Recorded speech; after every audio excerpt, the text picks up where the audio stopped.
ছেলের বউয়ের উপর রাগ করেন না। আপনার অনেক অভিজ্ঞতা আছে, বৌমার কোনো অভিজ্ঞতা আছে?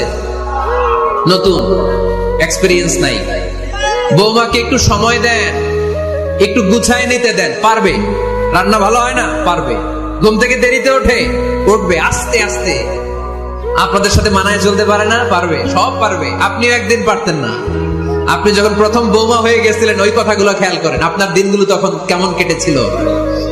এজন্য পাড়াডা গায়ের শাশুড়ি আম্মারা, বউদের উপর জুলুম করেন না, অত্যাচার করবেন না। অনেক শাশুড়ি আছে পান থেকে চুন খসলে বদদোয়া দেয় বৌমারে, আছে না নাই? কিন্তু এটা কল্পনা করে না যে এটা আমার নিজের পেটে ধরা ছেলের বউ। এই মেয়ের বদদোয়া দিলে তো আমার ছেলের পরিবারের ক্ষতি, আমার নাতি নাতনিদের ক্ষতি। এই কমন যোগ বিয়োগটা বুঝে না, এটা করবেন না। কষ্ট দিবেন না বৌমাকে। খেয়াল রাখবেন, আপনি যদি আপনার বৌমাকে কষ্ট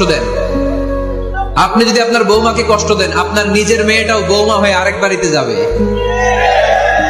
সেও সেই একই কষ্টগুলো পাবে। এগুলো যখন আপনারে শোনাবে, তখন আপনি শান্তিতে থাকতে পারবেন না। চিল্লায় বলেন ঠিক কিনা?